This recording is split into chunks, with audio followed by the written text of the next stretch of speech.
Hello, and welcome back to Coin Lady channel. As far as I know, it's the only large-cap cryptocurrency with settled legal status in the US. Within hours of the Great Judgment being issued by Judge Torres on July 13, XRP Triumph Days had become known, and exchanges had begun relisting XRP. The speed with which so many of these markets relist was remarkable. XRP is awesome. I'm glad to see it. Therefore, there is no ambiguity in the law. So, a query. When will Ripples start accepting XRP? What? Liquidity is still not there. Do you find that odd? And I can't give you a definite response. There's room for conjecture, for sure. I realize this may seem out of the ordinary. However, it's possible that Ripple doesn't think XRP has enough legal certainty. That may sound crazy at first, but I'll explain why I'm saying something so seemingly off the wall. To be perfectly clear, though, I do not have any sort of legal or financial support. I am not qualified to give you financial or legal guidance. Nothing I say or write should be used as a basis for making financial decisions. Just a hobbyist here that occasionally posts films to YouTube on various crypto-related topics. Let's lay out the bare minimum of information necessary for the rest of the video to make sense. Brawlio. Here's a Blockworks headline for you. As of this past Monday, April 17, XRP is not supported on Ripple's new liquidity hub. This time, at least. XRP is not currently a part of Ripple Labs' newly announced liquidity hub because of the ongoing litigation between the company and the SEC over whether or not XRP constitutes a security. Some have wondered if the move indicates the firm is pessimistic about its holdings. Executives at the cryptocurrency firm explained Monday why the asset was excluded and indicated that the exclusion might be temporary in light of an ongoing dispute with the SEC. In November of 2021, Ripple made its plans public. A smart order routing solution called Liquidity Hub will soon be released, with the aim of facilitating the acquisition of digital assets at predetermined prices from market makers trading on exchanges and OTC desks. Access to XRP would be available throughout the entire hub. Bitcoin Cash, Bitcoin Classic, Ethereum, and Litecoin. Okay. Now, let's get one thing straight about liquidity. There is persistent, widespread confusion among members of the community over the nature of the liquidity hub. Although some may mistakenly assume that it is functionally comparable to on-demand liquidity, it is not. Liquidity Hub is a price aggregator, and that's about all there is to it. If you're familiar with sites like Kayak and Google Flights, you'll know that in some ways, it functions similarly to Priceline by providing access to a wide variety of hotel rates, but that it is in fact not Priceline and does not own or operate any hotels. It is merely a price comparison website. Generally speaking, Ripple's Liquidity Hub is meant to provide institutional-level customers with real-time access to a variety of prices for a wide range of crypto assets. This service is not intended for retail speculators or retail speculators like Unite. Furthermore, XRP, Ripple, was never intended to be the provider of the actual coins. Picket, the death of Bitcoin. Since this is essentially Ripple acting as a matchmaker, the answer is no, it wasn't Ripple that would ever be giving. The discussion is over. Nothing could be simpler than that. However, there is genuine interest in this. The product was released at long last, with or without XRP's inclusion. However, at the time of release, the SEC versus Ripple litigation had not been resolved. Which is why XRP wasn't included. They did ultimately come out and explain why, along with Ripple. Although at present there is no definitive legal status for XRP in the US, this does not rule out the possibility of a change in the future. It has been nearly a month since this legal certainty was achieved for XRP. Since then, Ripple has done nothing to list XRP.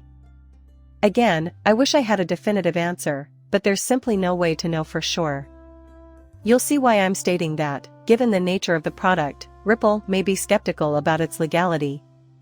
That's a terrible thing to have happen. Here's the punchline from the introductory cryptography. Here's a fresh piece asking why XRP isn't included on the Ripple Liquidity Hub, despite the fact that the law is clear.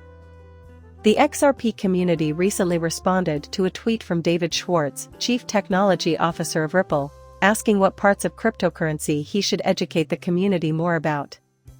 The recommendations consist of: right where the XRP and Ripple meet. Similar to the state of Ripple's on-demand liquidity solution, the use case here is as follows. At the same time, notable pro-XRP advocate and attorney Bill Morgan posed an important concern about Ripple's business practices. Morgan questioned the bears about the company's inability to accept XRP in its liquidity hub among the bolstering digital assets. The attorney thinks that XRP, with its established regulatory position, merits inclusion on the list now more than before. Because Twitter is now called X, we've included our guests' tweets in this post. What should I tweet about more? Was written by David Schwartz. Submitted again by Bill Morgan. Despite the court's ruling that XRP is not a security, according to Bill Morgan, there is still a problem with adding it to the liquidity hub. The Liquidity Center facilitates the purchasing and selling of digital assets for us Australian and Brazilian enterprises, according to the Ripple's blog. However, since XRP is also a digital asset, the rationale for its absence remains a mystery. Morgan mentioned in the thread that it makes sense for Ripples to exclude XRP for US-based enterprises. He argued, however, that Ripple should make XRP available to institutions beyond the United States in places like Australia and Brazil. This is a totally plausible guess on Mr. Huber's part, therefore I want to call attention to it first. Simply enough, he penned it since the original tip's central mystery remains unanswered: why is XRP not listed as a product in Ripple's liquidity hub? Mr. Huber also included a screenshot, assumingly explaining that Liquidity Hub is designed for financial firms. We're meaning Ripple in Japanese. Ripple Liquidity Hub is a turnkey platform that facilitates the purchase, sale, and storage of digital assets for enterprises. What possible issues may that cause? Remember Judge Torres's decision, okay? In fact, the opposite was true. It turned out that Ripple's programmatic sales were totally okay, despite widespread fears to the contrary. Simply said, the law enforcement determined that those were wrong. Knowing that the asset is not the security, I will evaluate Torres independently.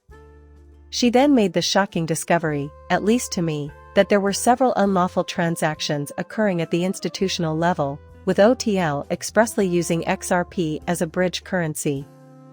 And that's something I can put to the test. But anyway, I guess. And so, Mr. Hooper is stating this because he thinks institution-level transactions are the root of the issue, and he believes that the liquidity hub is the solution. Totally valid and sensible point made. But you know, what I keep coming back to is this just Ripple acting extremely cautiously? After all, that liquidity hub essentially functions as a price aggregator, right? In other words, in these transactions, Ripple is not the buyer or seller of XRP, Bitcoin, or ETH. Is there just a need to err on the side of caution here? So even if they don't believe that their actions will break the law, they still shouldn't do it. Is it just a worry that there might be legal repercussions if they keep going in that direction, like getting sued or something? Perhaps this is where conjecture comes into play. I can't give you a definitive answer at this time. However, the fact that it hasn't been listed up until this point is completely absurd. Right. And I can't think of any other explanation other tremendous abundance from Ripple thinking, well, there could still be some sort of legal implications, since why not simply list the darn thing? It's not like this is a complicated task. Thus, I am uncertain. Then, here, the calm persists. Morgan mentioned in the thread that it makes sense for Ripples to exclude XRP for US-based enterprises. But he questioned why institutions in countries outside the US, including Australia and Brazil, don't have access to XRP and the liquidity center that Ripple provides. Yeah. Now comes the strange part. Even if waves are thinking, okay, that's the case. It's possible that there's a legal catch. And this is all guesswork, but even if it looks there'll be some sort of legal concept of penalties or perhaps, well, that would still just be transactions affiliated with the United States, right? If it's happening in a region that doesn't include the United States, then what the hell is wrong? That's exactly what lawyer Morgan mentioned. This is what he shared online. Then why can't we have liquidity if that's the case? Where can I buy XRP in countries other than the United States, such as Australia or Brazil? And aren't at least some of the liquidity pools funded by buying XRP on exchanges rather than selling XRP privately? He then provides a chart illustrating his theory on Bitcoin Cash, implying that XRP now has more legal certainty than these coins. Cryptocurrencies such as Bitcoin and Litecoin. That is correct. I mean, they've had over a month to look into this, so I guess I'm just curious as to the reasoning for it. The listing surprised me because I thought it would happen much sooner. Actually, no. So, I'm sorry, but, like I mentioned at the opening, I don't have a concrete response for you. Nonetheless, I find myself wondering. Or perhaps, at least in this respect, the Ripple team still lacks, or perhaps the Ripple team believes that XRP lacks adequate legal clarity. Absolutely ridiculous, right? Because, once more, I am aware that this is not merely a statement made to attract tourists to the asset. She essentially argued that XRP does not meet all of the criteria laid out in the Howey test. So close to what she actually stated. In other words, if you and I both benefit from Ripple, then that's great, but for Ripple, each transaction is still important. And given the current state of Ripple, there may be ramifications that vary depending on whether it's just you and me. Right.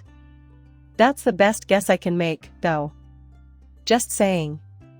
There are many factors that will affect the supply and demand of XRP over time, but perhaps they were able to find a way ahead so that it does get listed. This is a single component. However, now that XRP is listed on a liquidity hub, it is considerably easier for large institutions to acquire. And, of course, the fattest wallets belong to the institution-level clients. I just want the most prosperous organizations on the earth to have better access to XRP. That's why it's important to me as a holder of XRP who hopes its value will rise in the long run. Please share your thoughts with me. Maybe there's something I'm missing that makes me a no. It's not all crystal clear to me. I'm open to the possibility that you have a suggestion that I have overlooked. However, feel free to continue the discussion below. I'm excited to hear your perspectives. No, I don't give out financial advice. Nothing I say should influence your buying or selling decisions. Please like and subscribe my channel. See you later, bye.